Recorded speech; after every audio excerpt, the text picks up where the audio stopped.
Hello everybody, it's Sarah, and since this is the first video of August, we're going to be talking all about the books that I read in July. So this is obviously my July wrap-up, and as always I pulled up Storygraph on my phone, and we're going to be talking about my stats for the month of July. In July I read a total of 6 books and 63 pages. My brain is summer brain currently. I came back from vacation yesterday, so it has to start back up again. The moods according to Storygraph, or my reading moods according to Storygraph in July, were adventurous, mysterious, emotional, and dark. The pace according to Storygraph, half of the books that I read this month, so 50% were slow paced, 33% a third were medium paced, and 17% a third were, no, less than a third, a sixth. A sixth? Doesn't make sense? I don't know, 17%, I don't know how to do math, 17% were fast paced books. In terms of page number, 83% of the books that I read this month, which I believe should be like 5 out of the 6 books that I read, were over 500 pages, and then 17% were under 500 pages. I only read fiction once again in July. In terms of the genres, I have fantasy, LGBTQIA, romance, and historical. Once again, queer books or LGBTQIA is not a genre, however Storygraph adds it as a genre. Then in terms of format, 5 of the books I read this month were print books, 1 book was digital, and my star ratings were 1 1.5 star, 1 3.25 stars, 1 4 star, and 3 5 stars. However, I can tell you right now already, 2 of those 3 5 stars were rereads, so I had 1 5 star in actuality. Then lastly, as always, the stats that Storygraph doesn't provide, so let's talk about the inclusivity stats that I kind of try to look at as well. Once again, not great stats. Not terribly great, but you know, we're getting there. The stats that were actually great this month were my LGBT or my queer books. 5 out of the 6 books that I read this month are books that I personally consider queer, so queer authors, queer main characters, or world building that is just incredibly queer. In terms of ethnicity, only 1 out of the 6 books that I read this month was written by a BIPOC author. And then in terms of disability or mental health rep, I'm trying to... I don't think these have mental health rep. I would say like 1 of the 6 books definitely has mental health rep. 1 of the 6 books, I would say, like, you know, with fantasy it's very hard providing an accurate diagnosis or whatever, especially with older books, because nowadays obviously you have authors sharing that, authors talking about their intentions with certain characters, but back in the day you didn't really have that. But I would say in 1 of the books that I read, the main character deals with PTSD. And then in another book that I read, a character has an artificial heart. I don't know if this counts as disability inclusion or not. Kind of a question mark there as well. So yeah, that was it for my stats for July. And now, before we get into the books that I read, let's get started with what I'm currently reading. And I'm currently, surprisingly, only reading 1 book, at least 1 book that I started in July, and that was Outlaw Mage, book 1 in the Dagayan Puppet Master series by K.S. Veloso. I was sent an arc of this. This is my first like official physical arc, so I'm very excited for this. I'm already 100 pages into it. So far I'm still a little bit on the fence about it. Like, I'm generally enjoying it, still a little bit on the fence, so we'll see what I think of it once I'm done with it, but I am sure you will still get a review of this in the next 1 or 2 weeks, because I do want to have that up around the time when it's published, which is the 8th of August. So now let's get into the books that I actually finished in August, and as always starting with my rereads, because I did actually once again have 2 rereads in July. July, not August, obviously. But the rereads I had were the first 2 books in the Rook and Rose series, The Mask of Mirrors as well as The Liar's Knot. I reread both of them to prepare for the publication of Labyrinth's Heart, which comes out, I think, on the 17th of August. So this month I'm already very, very excited for it. And I tabbed the shit out of both of these books. So these tabs, if they are any indication, they are an indication of how much I love this book or the series. This series currently is my favorite series of all time. It is the gold standard I have when it comes to queer normative world building. It's also a standard when it comes to character interactions, character building, plot, love for detail, cultural world building in general, just so many things. I will have a full series review up as well sometime this month, so I'm gonna talk more about why I love this series so much then. However, what is this series about? This series follows multiple different characters, but at the very beginning of the first book, the main character that we follow is Ren. Ren grew up in a city called Nadesda. However, years ago she fled that city for a reason that we get to learn at the beginning of the story, and now she has come back to kind of gather what she thinks she deserves. She is a con artist and she wants to pull off one final con. She wants to con her way into a noble family, and through that maybe hopefully never have to worry about her life ever again. And so that's kind of the setup of the first book. However, we have plenty of other characters that we follow as well. We follow the nobles whose trust Ren is trying to gain. We follow a crime lord who maybe is more than he seems. We follow a captain of this kind of city watch within this series who comes very much from a background of the people that are treated as lesser than within the city, and he entered the City Watch hoping to better their plight. However, he's coming to slowly realize that what he's really doing is he's just, you know, he just has to deal with doing the bidding of the people who have treated him and his people like shit all his life. And then amongst them all, there's also a masked vigilante, children going missing, and magic afoot, or like mysteries afoot. Let's put it like that. And so, yeah, I just love this series. I love everything about it, and I will gush about it once I film and upload my full review. After starting on this high note, we have to go right back down, because obviously with the books that I have been reading for the first time last month, I always start with the one that I gave the least rating, and that is sadly a very anticipated book of mine, or a very anticipated release of mine, that I even got early. I also got an ARC of this. I also got an early copy because it was the Illumicrate book for June. And I read it. I was so excited because, yeah, this was kind of pitted.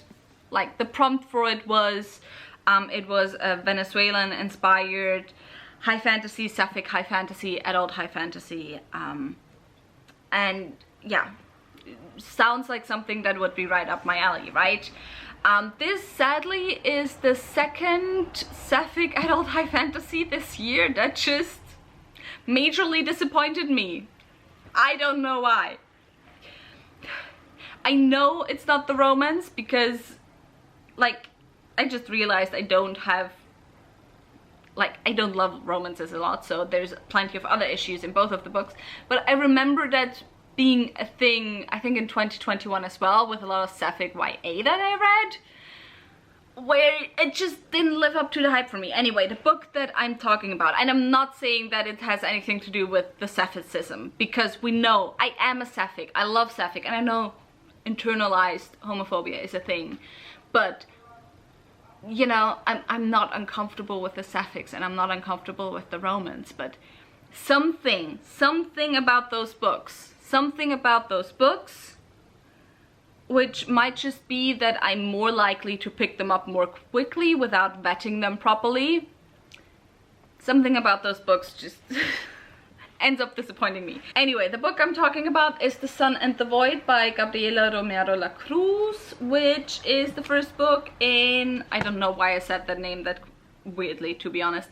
It's the first book in a series that I believe is called The Warring Gods. I think that might have been the series name. So what is this series about? This series is about two humanoid, non-human beings living in this world where this country or these neighboring countries used to be colonized, but now there has been a revolution and they are at least nominally not colonized anymore. However, humans still have the upper hand. I don't remember if humans always lived in those countries, but anyway, non-humans are not necessarily treated that well, or well, it depends on kind of which non-humans.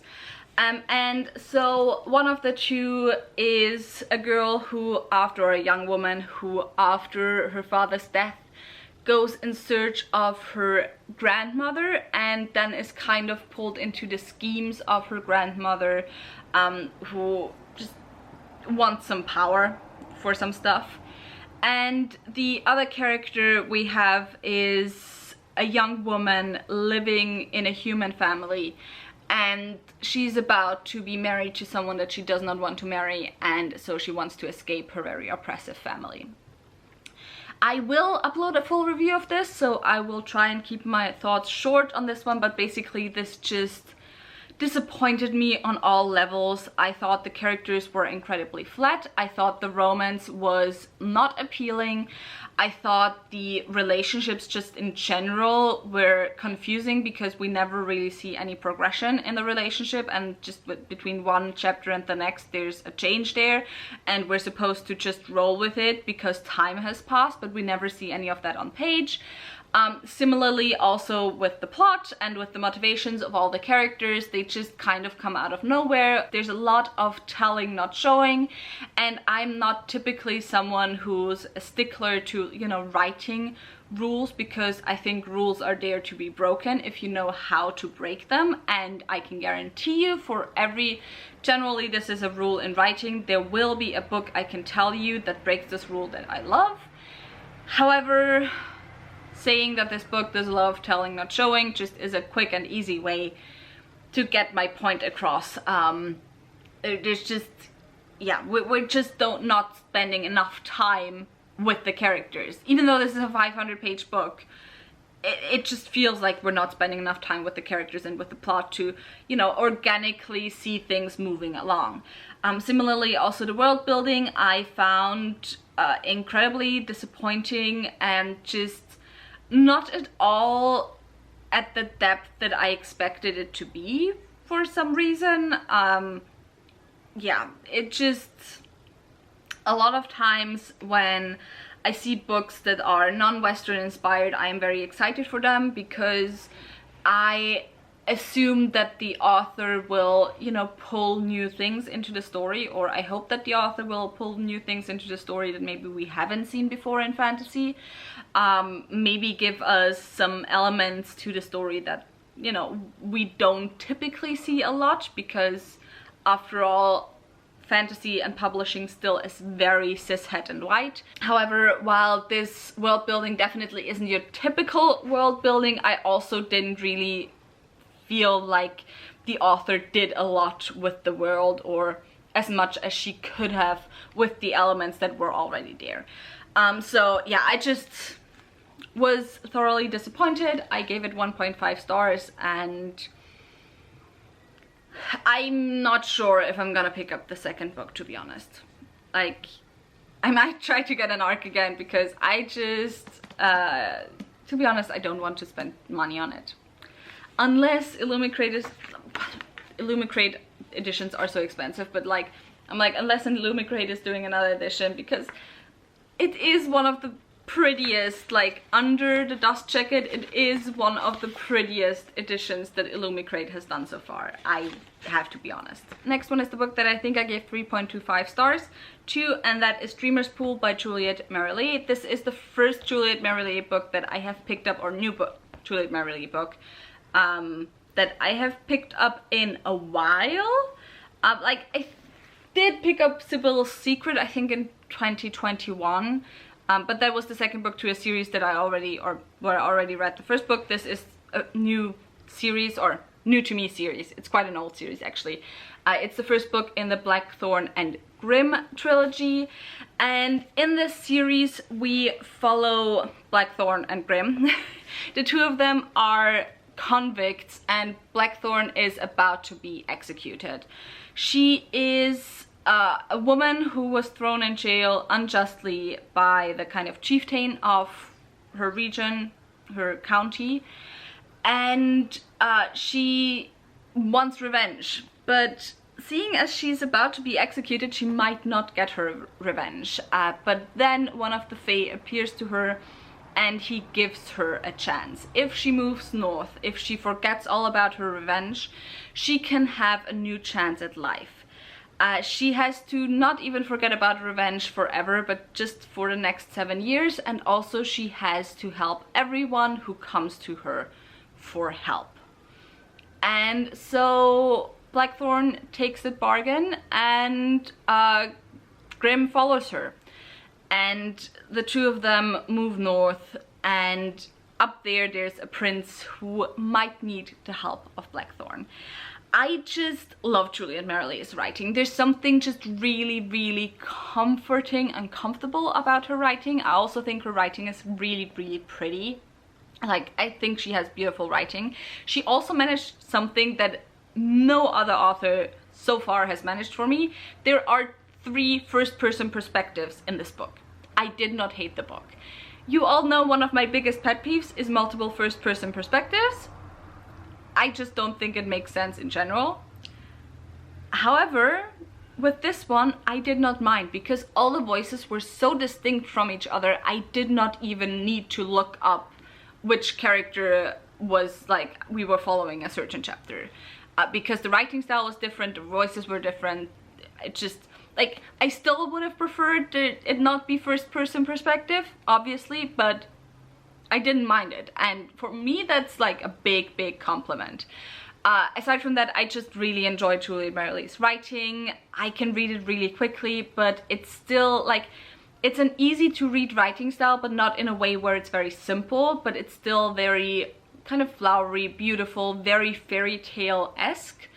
I also loved Blackthorn as a character because in a lot of Juliet Marily's books that I've read so far, while there are some characters that are kind of weary, usually we have characters that kind of have very charming naivete. And not naive in a way where they don't know any better about the world, or they don't know that the world is horrible or whatever, but they are just very pure and kind and very typical fairy tale main characters, while still having depth. But Blackthorn is an older character already. I don't know how old she is exactly, but she's been in prison for at least 10 years. She had a family before that already, so I would assume she's mid-30s at the very least. But Blackthorn still feels older because of what she went through. And also Blackthorn is a very tired character, very sarcastic, very I hate the world and I hate people type character. And that's just something I like in the books that I've read so far by Juliet Marily, I'm not familiar with, and so I very much enjoyed that. I also really enjoyed Grimm as a character. I also really enjoyed the third first-person perspective, which is the prince. So I was about to give this book full 4 stars. I needed to deduct a star for the first-person perspective until something happened that I just did not like, because I did not like how, like, I can't really go into it without it being spoilery, but there was some stuff with the main villain of the story that I did not like. On the other hand, I knew where this story was going from the very beginning. Like, I knew what the twist was going to be pretty much from the very beginning, because I'm very familiar with fairy tales, and I instantly recognized what inspired this fairy tale. It was there from the very beginning, but I like that sometimes. I don't think just because you can tell where a story is going, it's automatically a bad story. But the way it was resolved by the end just like was leaning a little bit too much in the direction of, you know, being sexual is bad and purity is good. And I ultimately did not like that, because while I can accept that it's a very common trope in fairy tales, I would have loved to have seen it subverted a bit more. And then also there are some instances where, in my opinion, the male character was raped and it just wasn't handled as rape, and I thought it wasn't handled very well as well. And so yeah, because of those reasons, I ultimately gave this only 3.25 stars. Which is sad, because the book could have been a 4.5 star. But yeah, and the only reason it's not lower is pretty much because of my bias towards Juliet Marillier, and I still trust her as an author to a certain extent. So my battery died before I got to the last, no, not the last book. I still have 2 books to talk about. The second to last book of the month. And the next one that I have is Kushielskian by Jacqueline Carey, which is the first book in Imriel's trilogy, which is the second trilogy within the Kushiel's Legacy series, which so far is a total of 3 trilogies. However, there's the first book of the 4th trilogy coming this year, like in August. Anyway, also I took this with me to Portugal and to the sea, and it already was a used copy, but the seawater and the sea air did not do it any favors. Anyway, what is this series about? It's kind of hard to explain this trilogy without going into the other trilogy, but basically in the first trilogy we follow Phaedra. Phaedra is a courtesan as well as someone who was trained as a spy, and because of that she gets pulled into the politics of her country, also because of kind of who owns her in a way. And so in the first trilogy we follow her as she uses the abilities that she learned as a courtesan as well as a spy to help her country. And in this second trilogy we follow a character that we meet already in the first book, and we follow him as he is slowly growing up and dealing with the stuff that we know he went through in the first book, and also with knowing who his parents were. I don't want to say anything more because anything more would be spoilers. So, in this series we follow Imriel, and I once again really enjoyed this. I thoroughly enjoyed the series. I love Jacqueline Carey's writing style. Jacqueline Carey, very similarly to Juliet Marillier, has this writing style that is very, very pretty and very, very beautiful, but that is just insanely readable and that you fly through very quickly. I honestly want to do a whole video just on Jacqueline Carey and how she writes, because she writes those massive 900-page chunkers that are almost purely character focused. Like, there's so little actually happening in this book. We follow mostly Imri, but it's still so readable, and it's not slow paced. It's just so fast, but she still takes her time. She takes her time showing us how Imriel went through his youth and through his teenage years, and how he starts reckoning with what has happened to him in his past. And I just really enjoyed it. I have heard that the second trilogy is supposed to be weaker than the first. So far I'm enjoying it just as much, and I don't agree at all that it's weaker. In fact, I actually think that the pacing of this first book is better than the pacing in the books of the other trilogy, because the other trilogy has this thing where there's usually at least 2 climaxes in the story, so sometimes you're questioning why this book wasn't split into 2 parts. I wasn't questioning that at all with this one.